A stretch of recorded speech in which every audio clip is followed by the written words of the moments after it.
if you're on with us and you're wondering, the choice of music was very carefully selected. Today is International Women's Day. Great day for all. We'll continue to hold as people join, and we'll be starting just after the 10 o'clock Pacific time hour.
Make me more determined to achieve my final goal.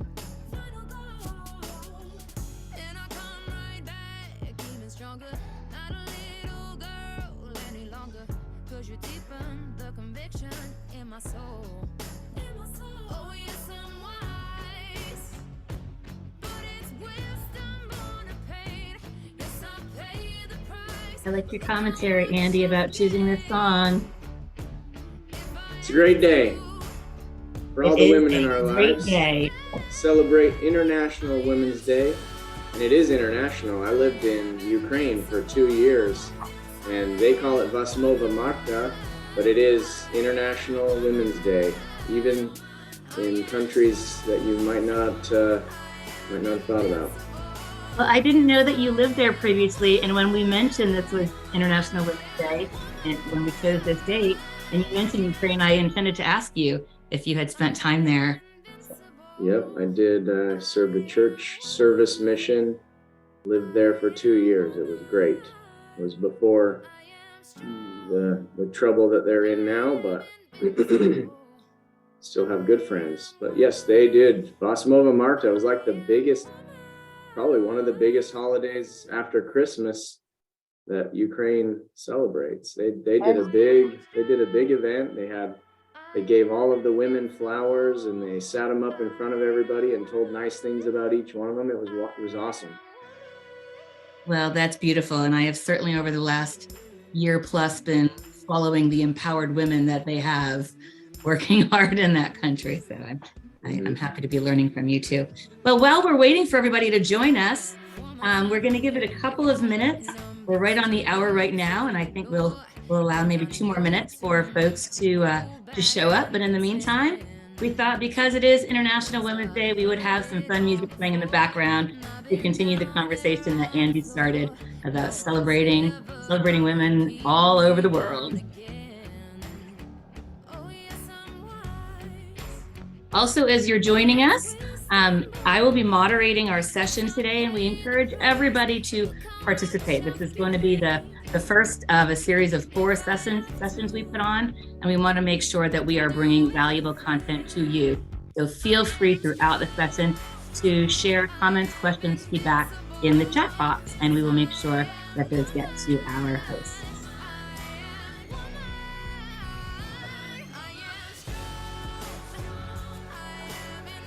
Quite a few participants are already here.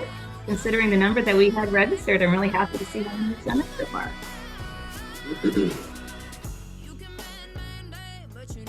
People want to know how to... Christine, you're right. This is not Helen Reddy. When we were looking for this song, this version popped up first as one of the versions that is being celebrated on an International Women's Day playlist, and I thought it was unique, so I wanted to do something a little bit different.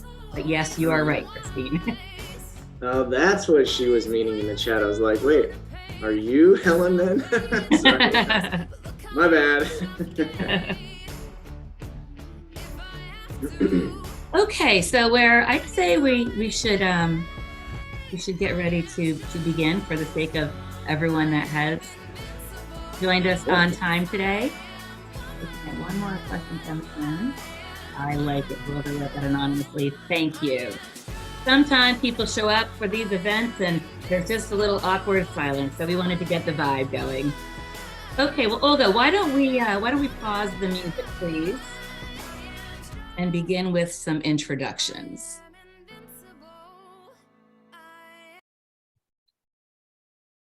Thank you for that. And thank you to the artists of Tribe for providing today's entertainment. So my name is Maureen Carlo.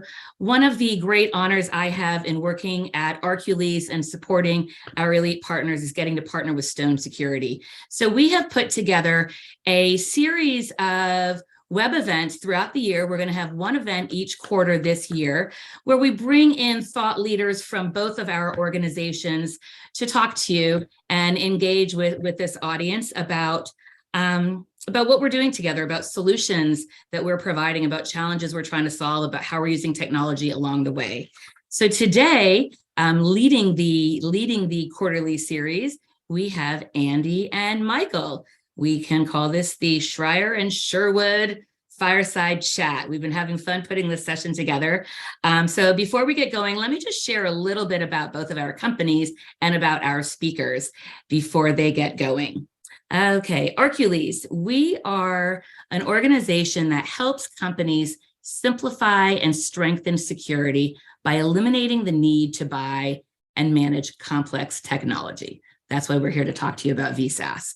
We do this for companies globally and in a variety of industries, including education, healthcare, government, property management, and more. We're so happy to have Stone along this ride with us to help support these types of initiatives and solutions we're working on. Stone Security is an award-winning security integrations firm headquartered in Salt Lake City with additional locations and personnel across the US and frankly, across the globe now. You've really grown a lot over the last few years. For over 18 years, Stone has been driving the implementation of IP security systems, excelling in the field of open architecture and enterprise-class security systems. They've been recognized for excellence by global market leaders, more than many competitors in the field. In 2020, they were awarded by SDM Magazine as Integrator of the Year, and they've been recognized by Secured City Conferences as Best Municipal Video Surveillance Project for the country for their work in the city of Denver. They've been named Partner of the Year over a dozen times by their major partners, including Axis, Milestone, and Linnell S2, as well as Annixter Wesco. Finally, they have been ranked for 9 years running as one of the 100 largest and fastest growing security companies in America. They truly are an innovative group. So let's talk about our speakers today. Andy Schreier from Stone. Andy is from Salt Lake City, but he's been living in Las Vegas for about 3 years now with his wife and 7 kids.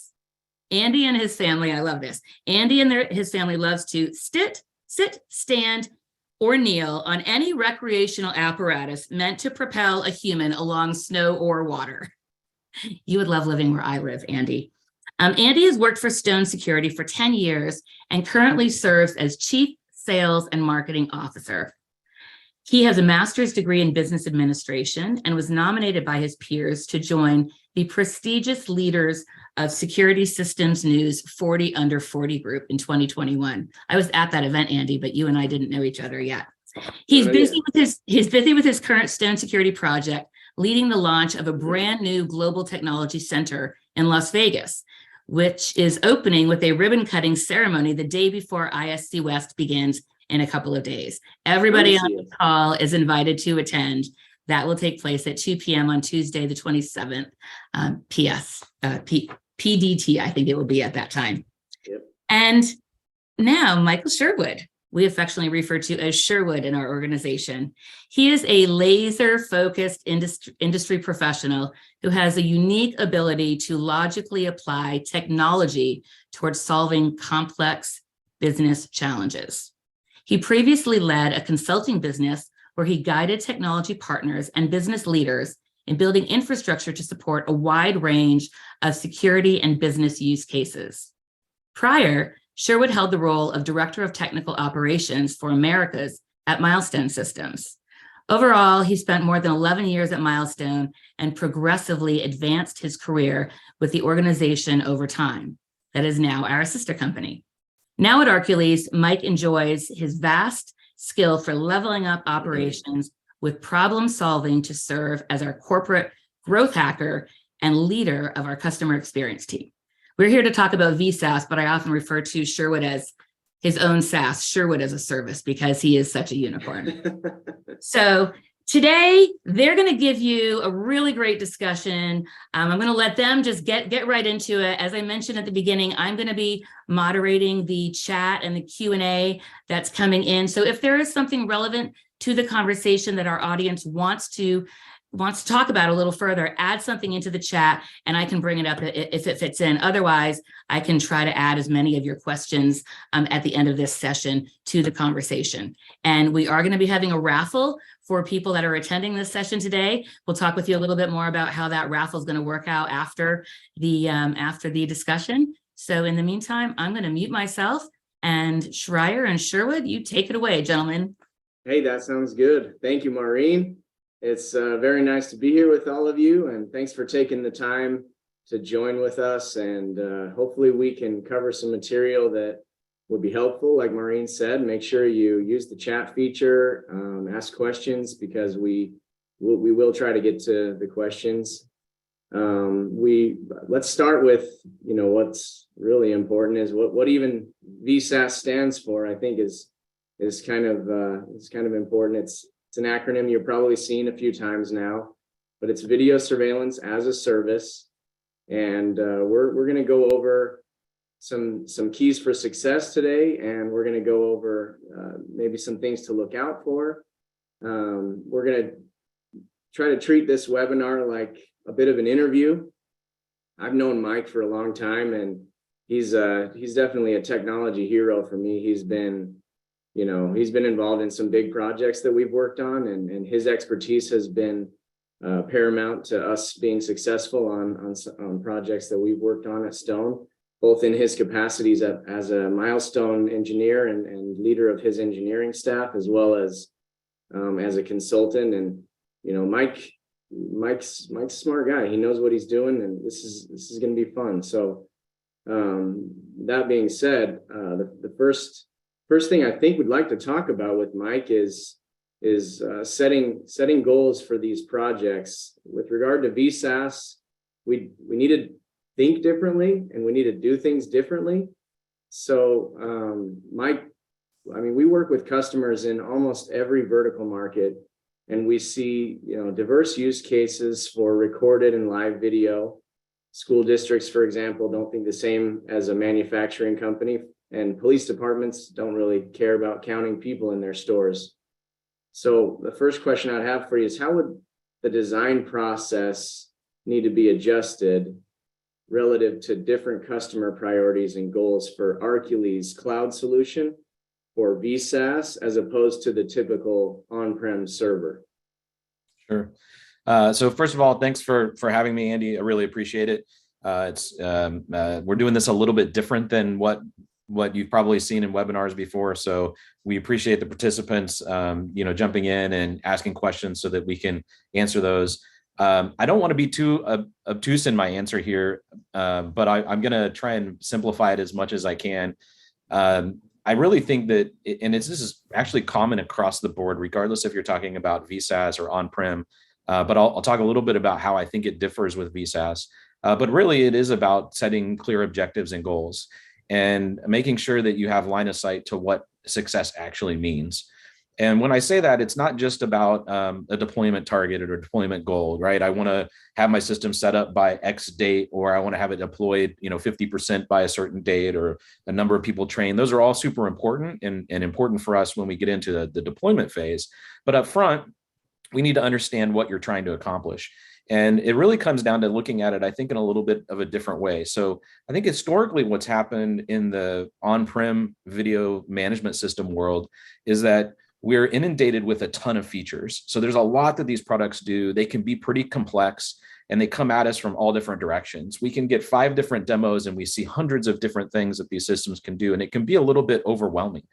So really where I think the best place to start is to evaluate within your organization, what am I actually trying to solve for? What are the problems that I face on a day-to-day basis in terms of video? And think about it, video in general, or things that I might be able to solve with video. It might not even be something that's security related. It could be something that I'm interested in the utilization of a specific space in my environment. And how do I get relevant data to help support that and to give me better insights? So by looking at the actual problems that you have, then you can start to prioritize. You can ask yourself questions like, how have I tried to solve this before? What steps have I taken to try and make this, to improve on this situation? And if the answer is none, then you have some other questions that you want to ask yourself, like, okay, well, why not? Is it that the technology hasn't been available? Is it really not that important to me? And these things start to help us prioritize what's most important to you. And you can use this in a variety of different ways. One, you're going to use it from an evaluation perspective. Do we have the right tech to match what you're doing? Are the problems solved by VSaaS? I think that's an important question we have to ask is, are some of those involved in the problems or challenges you have? Are they involving time and resources and people that are managing systems today where VSaaS can play a strong role in helping to alleviate those issues? So it really is a partnership approach between the manufacturer, us at Arcules, your partner in Stone, and yourselves to help work through what are all these challenges that we're trying to solve for, and then how can we take the technology and apply it to those? Yeah, I agree. I had a customer, great friend, and one of our most favorite customers to this day. We've been working with them for a while, but in the beginning of that relationship, there was, another system that they had procured, and that system was, sort of chosen because all the cool apps and analytics that, that manufacturer puts on their cameras, and there aren't really rhyme or reason for which camera gets which analytic. It was just every analytic was on every camera, and the analytics is actually why they bought the system. But when we were evaluating with them, they had, there was some difficulty getting support how they were hoping for. So they were evaluating Milestone back when this was years ago, and our conversation with them, our first question was, well, which of these analytics are you using now? Where do we need to focus on? And the answer in a roundabout way was really none. They bought all the cameras for the analytics, and they were using 0 of the actual analytics, mostly because it was just difficult to decide where do we put them, and do we want to put a lot of effort into making whatever analytic it was work in that environment. And that's, I think, to phrase it as a question, more or less, with video surveillance as a service, you guys make that a lot more of a different process. Tell us a little bit about how that's easier for customers. Sure. So, certainly just for that specific use case, it's kind of interesting. Analytics and AI in general over the years have been a bit challenging to consume. They're challenging to implement in general, to your point, knowing where and what cameras they should belong to and all of those things.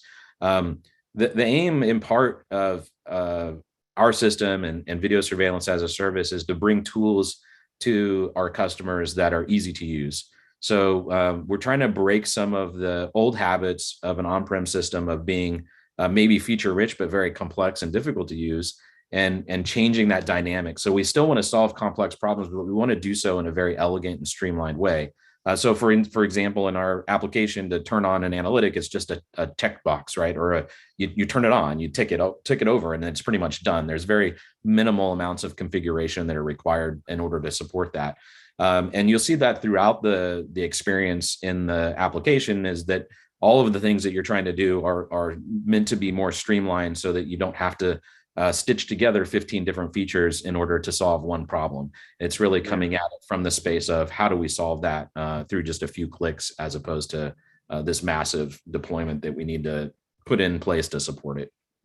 Yeah, I agree. It's nice to I've seen the demonstrations of the Arcules features to turn on and off analytics, and that was one of the most compelling selling points for me. Are there elements of the video technology as far as what you guys are developing now that you're finding the most interesting for customers, or that you would suggest the end users give more thought to that maybe they might not have? Yeah, I don't want to risk going too far down that path, because one of the things that we're talking about is being more oriented towards the problems that we're solving. And I think some of the holes that we can fall in that regard are to get too enamored by features. So sometimes we see a cool feature, something that's new and sexy, and we start to make up problems that we might have that could solve. And in reality, what we're doing is just adding complexity to the system, right? We're adding complexity to our decision-making process.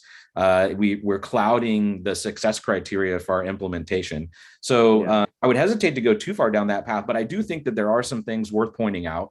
You know, there's a lot of, I think, flexibility in terms of AI and forensic value within the VSaaS architecture that we have. And it really stems from the ability to move compute around to different places. So we can call it elasticity, right? So you can have compute that's at the edge on a gateway device.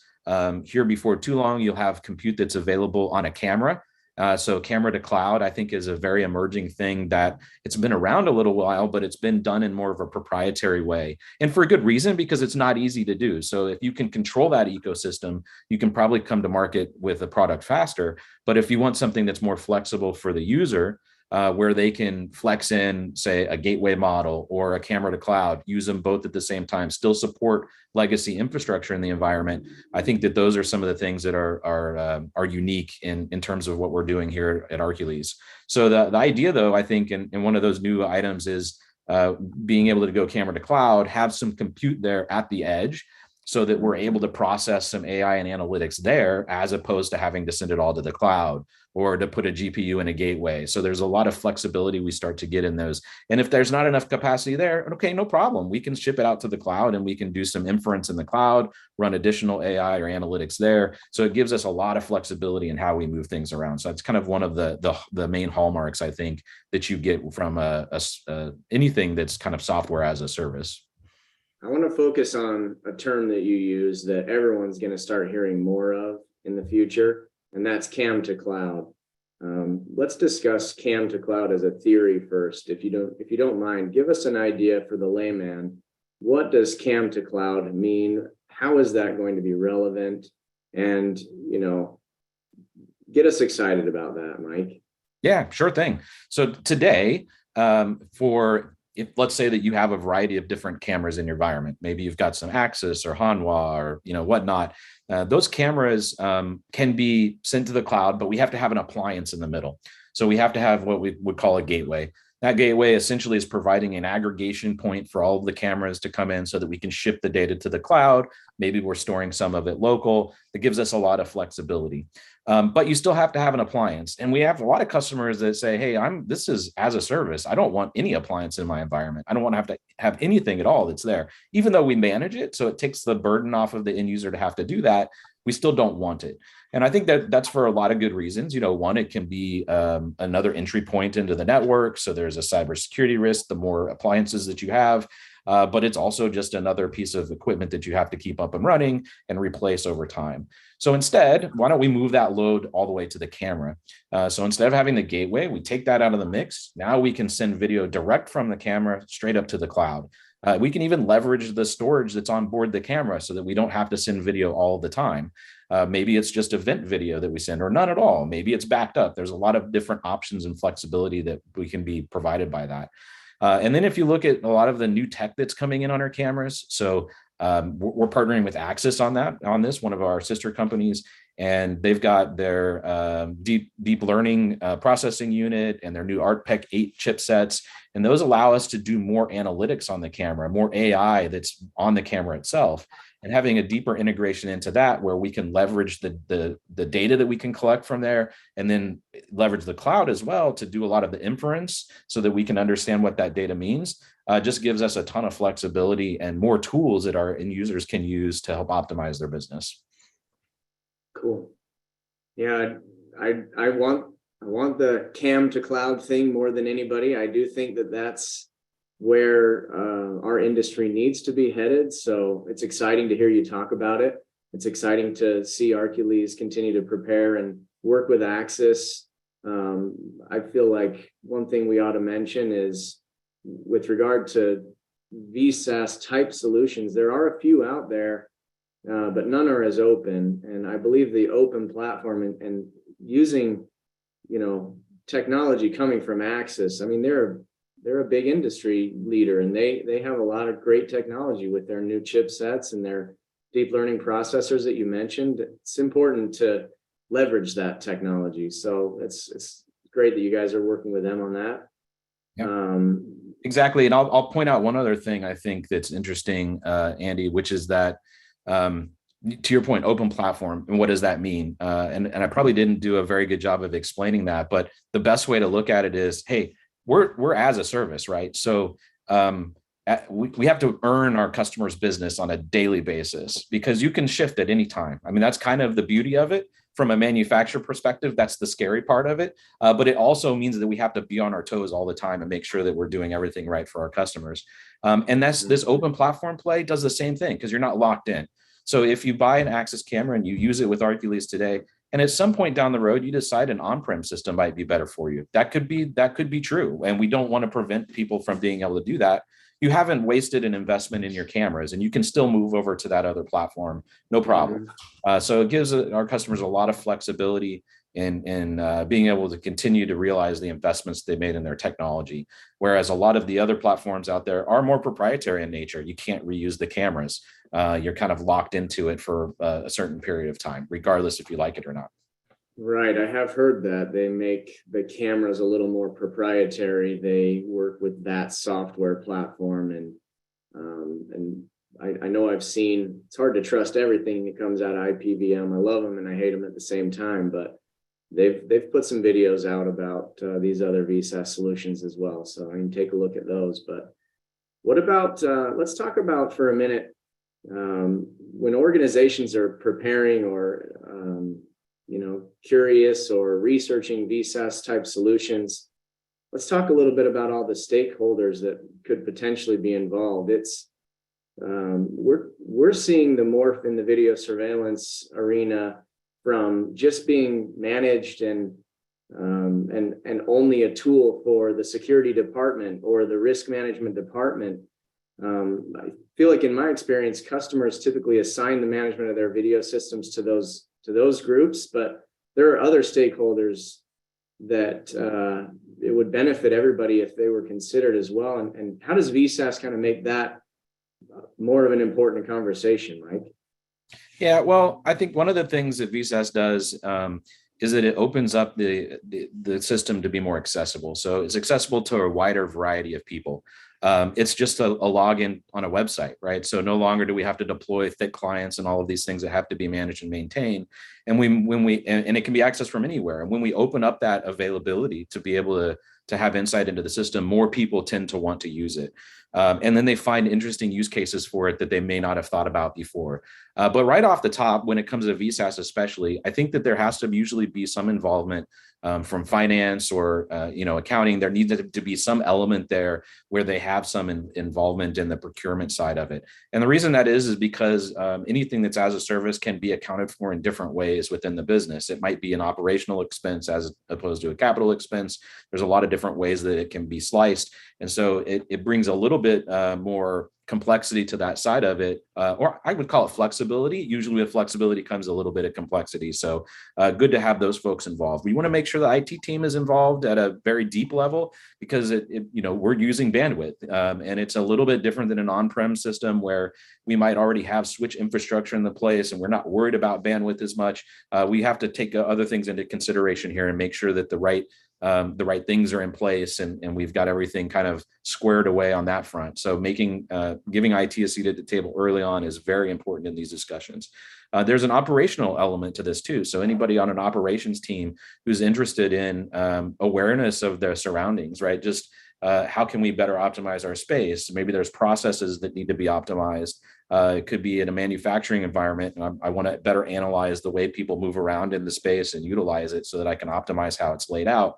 So there are people that might want to have access to it for those reasons, and even tools that can be used to help us dive into the details around it and make us better, help us make better decisions, essentially. Yeah.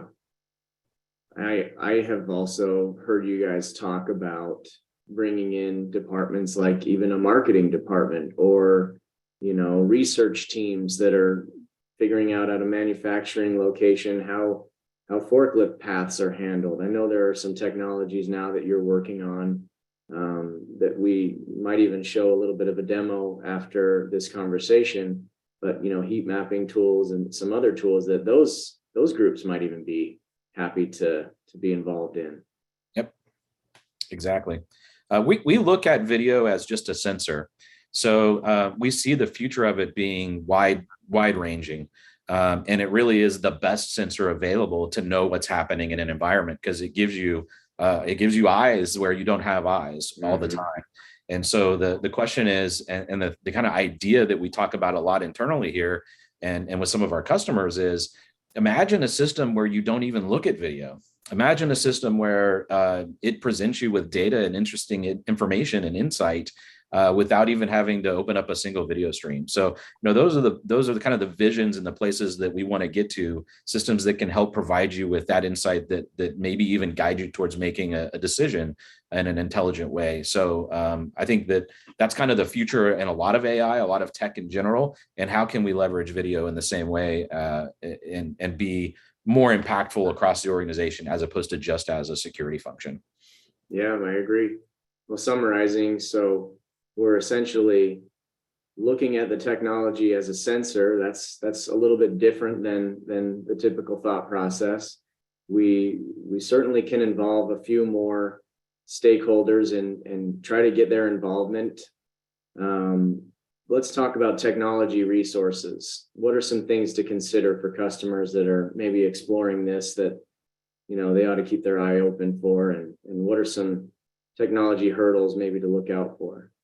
Yeah, so the first one that typically comes to mind is bandwidth. And I tend not to try and focus on that too much in the initial conversations that I have with folks. And the reason being is that there are a lot of solutions for it. So it's not always as big of a hurdle as we might think that it is. But having stable, consistent bandwidth is an important thing in all cases. So, we have ways to reduce the footprint of the bandwidth that's going out to the cloud, but having a stable connection is still very important, because we're still sending a lot of health information back to the cloud that helps us have insight into the system and how it's functioning, so that if there's something that's a little bit out of whack, we're looking at that, right? So we might contact you and say, hey, we noticed that there's a high IO load on your gateway appliance. Have you done anything recently that might have impacted that? Or we might look into it and see that you've added some cameras to the system. Maybe we're at capacity on that gateway and we need to think about adding a second one. So it allows us to be able to get ahead of these things and make sure that the system stays operational over time, as opposed to having an issue because we didn't account for these things or we don't have insight into the health. So all of these things do require some amount of bandwidth, or they might require some access control list if you want to really keep the tight security on things. So when your firewall, or if you have VLANs, you might have access control lists between the two that restrict specific traffic, so that I can keep my environment pretty tightly controlled and limit the attack surface from a cybersecurity perspective. So there's some things like that I think you want to consider. I don't know that that's terribly different than an on-prem system, but it does have a little bit of a difference in terms of the quantities that are needed and the reliability of those surrounding systems that are required. Yeah, well, you reminded me to ask another question that I hadn't even considered yet, but tell us about integrations with Arcules video surveillance, and a lot of other systems that are out there have worked hard toward bringing access control logs and other details into their video system, and intrusion system logs and radar and all of that stuff. Tell us a little bit about where Arcules is headed with regard to integrations. Yeah, definitely. So you see in the on-prem world a ton of integrations out there, as you mentioned, Andy. I think that you can use Milestone as a great example of a company that's done a really good job at building a great ecosystem of partners that integrate to there. They provided pretty robust APIs and a good software development kit, but it is getting a little long in the tooth. It's a little aged. There's some updating that they're working on around that. It's not as modern of an approach as what you might find in a SaaS platform that uses more of web-based type technologies that people are familiar with. So on that front, we certainly still have some work to do. We're not as mature as an on-prem system, but we're tracking in that direction. So the idea is also for us to and we have them today. We have some APIs. They're again very modern, fairly easy to integrate with any other SaaS company that sees the APIs or our Swagger docs. They're like, oh yeah, I get this. This makes sense. I can work with it. And so our focus predominantly right now are other SaaS players, but we're starting to branch out into some of the on-prem world too. So we want to make sure that we can accommodate even legacy systems, or if there's a reason that you would want to use access control on-prem as versus to cloud, no problem. We want to make sure that we can at some point accommodate that. So we are continuing to build out our APIs and our documentation around that. We're still a little bit in the infancy, but the aspirations are to bring more access control into the system, to bring more devices, IoT devices into the system as necessary, though we think we can do a lot with video in and of itself. There are some reasons why you may want other IoT devices. And then, intrusion systems, we have an integration out as well, some integrations out for like MX, for example, for central station monitoring. So there's already some things like that exist. We have a few access control integrations. So definitely tracking in that direction, but we're just in the infancy. We have a little ways to go. We're looking for customers to work with to help drive those initiatives too. So that's something that we keep an eye towards is, what are our customers really asking for? What do they need? What are the problems that we're solving for them? And how can we work through these integration methodologies? So I know Stone Security, obviously I know this about Stone because I work here, but we have hundreds of clients that have built fantastic Milestone systems. And many of them, don't have any reason currently to even explore a video surveillance as a service, but some are curious and maybe willing to test it out. And I think we all want to stay ahead of the technology curve. Give us a little bit of a view into the communication with Milestone, what you're doing to integrate with Milestone, and maybe you were an end user wanting to give VSaaS a little taste test. Give us an idea how that rolls out, how that looks, and where that might be, something that where that could be useful for a customer. Yeah. So we have a very tight relationship with Milestone. We're a sister company. We're both owned by the Canon Group. And there are some integrations that exist between the two of us. So for example, if you have a Milestone system, you're using XProtect with the smart client, you're able to ingest video from an Arcules system into that. So you could look at this in a couple of different ways. One, both live and playback, by the way. So one is I keep some consistency for my end users. I may have a location or a site that's really large that requires all of those functionalities that an on-prem system has that we may not have in Arcules platform, and that's fine. But you might have some remote sites that would be better serviced through a SaaS platform, through VSaaS. And the reason that might be true is because you might lack some resources in those areas. You might not have on-site IT resources or people that can go out and maintain equipment. You might not want to mess with, keeping software up to date and all those things that we do automatically. So the idea would be to deploy those remote locations then with VSaaS and bring those into your master kind of Milestone system, so that you kind of have this single pane of glass to look through. Don't have to retrain users. They're using interfaces they're familiar with and all of those things. So that's just one angle that I would consider. Key in on the software updates for half a second, because I think that might have piqued some interest. Explain the differences between updating a milestone system or any other VMS, really. It doesn't matter which one it is, an on-prem VMS versus a as a service type system, Mike. Yeah. So an on-prem VMS, you've bought a license. You have rights to that software and to use it, how you see fit. But it also has a maintenance requirement to it. So if I have, Milestone, or let's even Genetech, whatever, it doesn't matter. They're all basically the same in terms of how they operate. I usually have some type of a plan that I'm paying for that entitles me to software updates. And so I'm hopefully taking advantage of those software updates. It's important to, because there are a variety of different bugs that are fixed within there. Some of them may be cybersecurity risks. So you want to stay on top of it.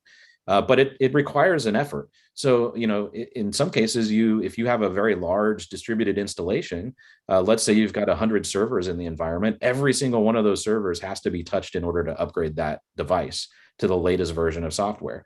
And the manufacturer might come out with 2 or 3 versions a year. What happens if there's then a bug that's found and it's critical and it needs to be patched? It means maybe yet even another rollout to all of those recording servers in the environment. If you only have one, maybe it's not that big of a deal. But if you have a lot, it could be significant time investment in order to manage and maintain those. Add on top of that all of the software updates and all of those things from an OS perspective that you have to maintain. And it can get a little bit overwhelming, right? It's a full-time job in some instances. SaaS doesn't require that, right? So in the VSaaS world, we're doing all of that for you. We're managing the appliance ourselves on your behalf, when we're making sure it stays up to date. It's all locked down. You don't even have access to it. You can't log into it. That helps us to keep it secure. And any of the software updates that are released are done in a continuous process. So we release multiple times a week in some cases. We have a maintenance window every month. If there's something that does require a reboot or a quick restart of the services, then we would put that in those release cycles. So it gives you availability to new features right out of the gate. You can take advantage of it as soon as it's released, as opposed to having to put it on the list for a software update sometime down the road in order to realize those advantages. So there's a lot of reasons why you would want that, right? It's just going to reduce the amount of time that it requires to manage and maintain a system, and give you the access to features as they come, and bug fixes, immediately. If there's a cybersecurity risk that's found, we're mitigating that as soon as possible for all of our customers all at once, as opposed to having to manage it in a more manual way. Yeah. Well, it sounds like we're trying to change philosophy here in the video surveillance arena. I've heard you answer this question a couple of times and explain, but give the rest of the team and anybody who joined with us a feel for what is Arcules philosophically how are you trying to help people see video instead of what it was? Yeah, so I think what it really is that historically people have seen their acquisition of a software platform as a technology purchase, right? I'm evaluating something, I'm purchasing the technology. I'm working with Stone Security and my integrator partner to help me implement that, to make sure that it kind of fills the needs I have. And then, maybe Stone, you guys are helping to manage and maintain the system. Maybe it's offloaded to them. And we want to change that a little bit, because there's a lot of moving pieces in there. There's a lot of room for error. There's a lot of things that aren't considered or maintained over time with that type of that technology purchase relationship. What we see is this is a service engagement, right? It is anything with VSaaS in our world. We view that as an engagement of a service with you. And it means that we need to be in lockstep in how you're going to use it, and to make sure that you have all the tools that you need to be successful with it. And that's a true partnership now between, Andy, you guys at Stone, us here at Arcules, and our customers.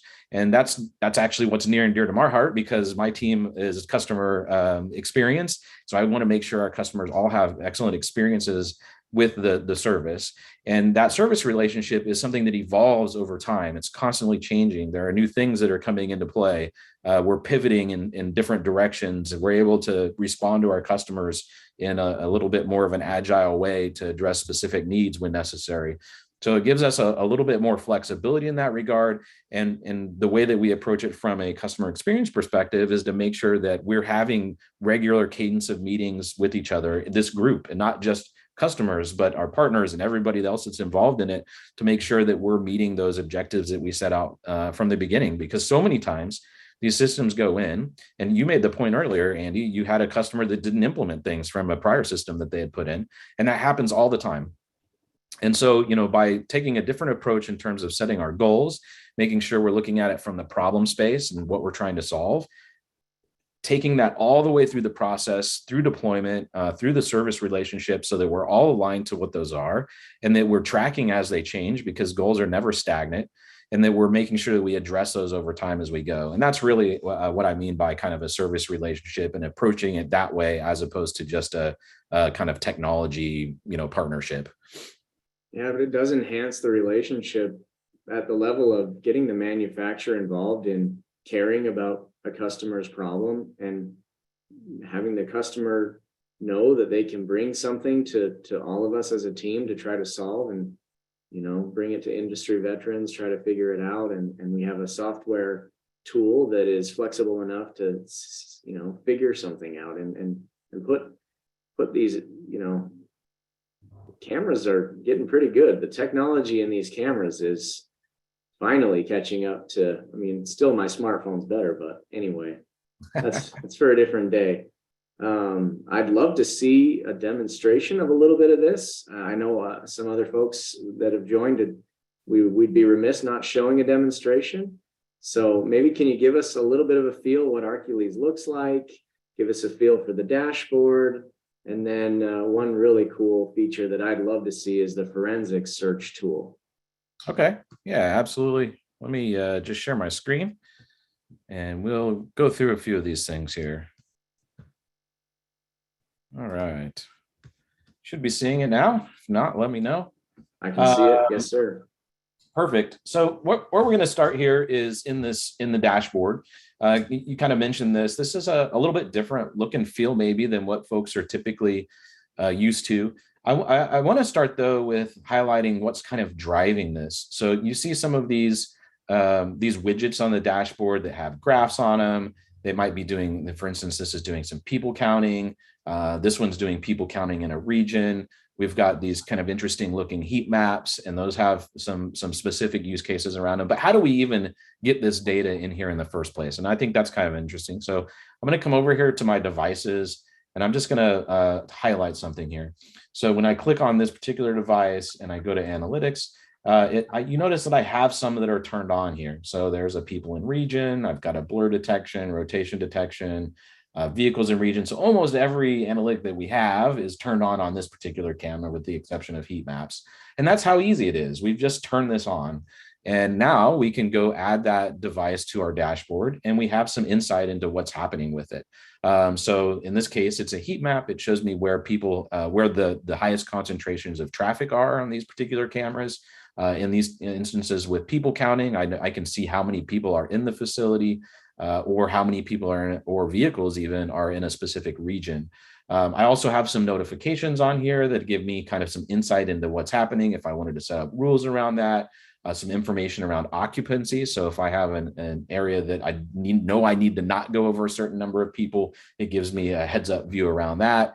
And even some access control functionality. So the ability to grant access directly from this widget and dashboard, as opposed to having to navigate to another page.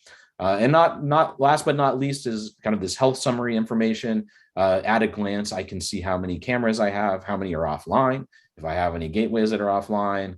It gives me a lot of insight to that. So I have some awareness around the health of my system, which is extremely important and an increasingly challenging thing for a lot of on-prem systems and not understanding that. But we have a very good insight to what that looks like. And these dashboards that you've built, Mike, fully customizable. You can move any of these widgets, delete any of these widgets, add any widgets. Exactly. Yeah. And this is all for me, right? And I can have as many dashboards as I want. So I can create more dashboards up here, and this is unique to my use case. So if I'm a security operator, I probably have a different set of use cases, and I might want more of this kind of door type of a view than somebody who is in marketing, as you mentioned earlier, where I might want to see just views with heat maps so that I can understand where people are dwelling in an environment, where I might have some opportunity for some advertising or product placement and what have you. If I'm a facilities person or somebody in operations, I might be more concerned about occupancy and understanding what my parking lot situation looks like, and am I utilizing that well, or am I at capacity, and those types of things. So yeah, I totally agree. It's very customizable in terms of the widgets that you're able to add and how they're organized, and you can add just what's meaningful to you. Yeah. So one of the other things you mentioned here, Andy, was the forensic search. So I did want to touch on that a little bit. It's fairly new to our platform. So, you know, again, I can be a little bit hesitant to show too many features, but because I don't want people to just make that something that they're going to buy the product based on. It really needs to solve a problem. But I definitely think that this is something that does solve some problems. So if I go into a view here, a common theme that we hear from our customers is it's difficult to find video evidence, or I spend a lot of time on that. So, you know, if I'm interviewing a customer and I'm asking what challenges you have, and you tell me that, I'm going to ask you how you're solving that today. Well, what are you doing to solve that today? What does that process look like for you? And a lot of people will describe it as, hey, well, you know, what I'm doing is I'm taking a camera, I'm going into playback, and I'm scrubbing back and forth on this timeline to try and find something that happened. Now, if I look at a camera that's like this, boy, it's got a lot of data in it. And it's pretty much got constant motion. So it's probably not that easy for me to find exactly what I'm looking for if I don't have a timeline that somebody's given me. So maybe an incident occurred. I've seen this use case several times in warehouses. Oh, there's damage. Forklift did damage somewhere, but we don't know when. But maybe if I can just highlight that area and only search on things that happen in that area, then I'll be able to get to that video evidence much quicker. So I'm going to just enter into a search capability here. This brings up initially a bunch of thumbnail images. So these are motion images, and we can easily sometimes find what we're looking for here, but that might not be enough. So let's say in this case that I'm actually wanting to look for an object, and this object happens to be a person. And I want to only see people with red color shirt, because that's kind of what was reported to me, is that there was an incident occurred with somebody that was wearing red. So I'm going to filter by that. And then I can get even more granular by using this area of interest. So I've been told that there was an incident that kind of occurred back here. Keep in mind, it's two-dimensional. So anybody who passes through this area will be captured in this. But this might give me a little bit more insight to help narrow down my search quickly. So, okay, now I have this area. I'm only looking for a person in red.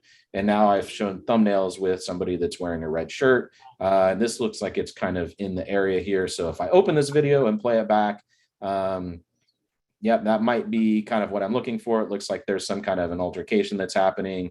Something's going on here. Not sure what it is exactly, but maybe something I want to investigate.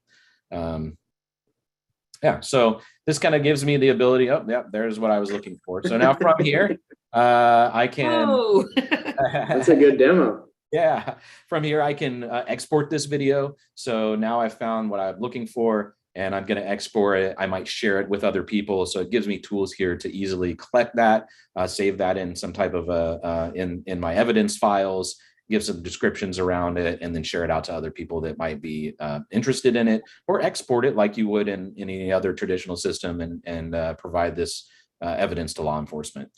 So here we're dealing with a typical kind of security scenario, but we see these all the times in safety type scenarios where it might be more of an incident that, like I said, a forklift or something happens, or it could be vagrancy or somebody, graffiti, right? Any of those types of things where I don't know when it happened, but I know it happened. And so I want to get back to that information as quickly as possible.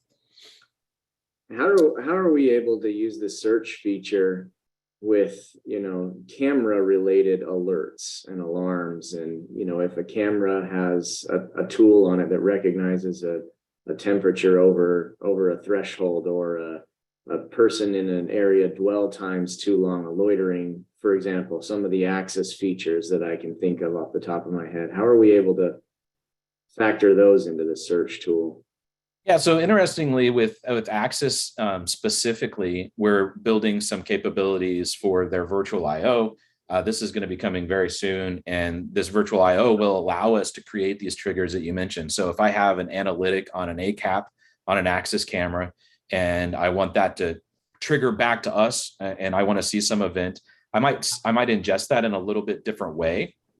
So I probably set up a rule. And in that case, I'm going to have an alarm that's generated from that. So if I have, in this case, I'm using some internal analytics and it's this people in region, and this is giving me an alarm, and then I can easily play back this video from here. So this is a little bit more proactive way, and you could certainly, with the virtual IO functionalities, as those are released in the coming weeks, you'll see the capability to be able to do this with other analytics on an Axis camera, or even temperature alarms. Basically anything that can generate an event from an Axis device, we would be able to ingest here and then essentially time sync that to the event that happened on the camera. Cool. Well, we wouldn't want to give too much away because we want people to come back for more demonstrations. Sure. So maybe we'll soft end here and see if there are any questions from the attendees. Well, good timing, Andy, because we do have some questions in here. The first question I want to bring up is, it's a three-parter and it has to do with storage. So I'll go with the first part of the question initially. I've heard uploading cameras to cloud storage takes a lot of bandwidth and time. What is your workaround on this concern with customers? And then also added is, do you provide some sort of calculator that can tell you what type of bandwidth the customer will need with the amount of cameras they have and the amount of storage they want? So let's start. Awesome questions. Yep, very relevant. You want me to take this one, Andy? Yes, sir. Please do. All right, I will do that. So there are a few ways that we can reduce the amount of bandwidth that's required from an upload perspective. So the first way is what we call edge storage. So everything looks and feels basically the same way. This is kind of where the elasticity that I was talking about comes into play. But we're choosing, instead of storing the video in the cloud, we're storing it at the gateway on the edge. So the heavy lifting that is usually required for video and storing to the cloud is then mitigated because we're not sending those huge files out. Now, you do still need bandwidth for playback. If you have somebody in a remote location, for example, and they want to play back video, of course, that's going to have to use bandwidth to send that over the cloud infrastructure. Even playback locally does today require that. We're working on some workarounds for that. We have a feature called Local Live, though. So with Local Live, it'll actually connect directly to the gateway and stream video, live video, directly to the client, as opposed to traversing the internet. So that's another way that we can kind of mitigate that. So we have a lot of ways that we can reduce that bandwidth footprint and make it more reasonable or enable it to fit in your current environment. And we do, of course, have tools that can help calculate this. So we can take all of the variables from your camera installation. So the type of camera, frame rate, resolution, all of those variables that we would use for sizing anything, any type of system. Honestly, we use that same methodology to determine what type of bandwidth is required for your deployment methodology. And we don't make Arcules do all the work either. We have calculators as well, and we team up with them and even team up with the camera manufacturer. Axis has a fabulous tool that they use, and we typically will pull that and research what their own tools say as well, as far as bandwidth requirements. And we can even consider technologies with Axis, like their Zipstream technology, to reduce the amount of throughput a camera requires. So lots of cool teaming and partnering that we can do to address that issue for sure. But I love the question. It's usually the first and the most important. Mm-hmm. Then I'm going to continue with part 3 of this question to wrap it up. What type of applications have you currently installed with this VSaaS storage? So not just storage, but with this VSaaS. Go ahead, Mike. Yeah, and I'm sure you have some examples too, Andy, but we see that in a lot of different, with a lot of different types of customers and different applications. So it's really about the ones where we find good synergy around kind of what our vision is and how we're tracking with the product, and what our customers' goals are and what challenges they have that they're trying to solve for, and is there good synergy there? So that's first and foremost. It's not helpful, I know, but that's how we try to approach it at most. There are specific scenarios that tend to benefit pretty well from a VSaaS solution, and one of those would be anywhere where you have multiple sites. If you have multiple locations that are tough to manage, that's typically a great fit for that. A lot of sites with small camera counts or mid-sized camera counts, even though we don't have a limit on how much we can use, there is some bandwidth requirements. So, you know, and you'll see this change over time with camera to cloud, right? Because a lot of that storage will happen at the edge too, and that opens up different markets and capabilities for us. We usually see it in places where video is kind of it's not your primary thing that you do, right? Security isn't your primary business, but it is something that you require, and you don't want to have to, and you might not use it all the time, but you do use it frequently enough that you want it to be easy for you. So you don't have to retrain somebody on how to use a thick client application every time they get in there. It needs to be simple and streamlined.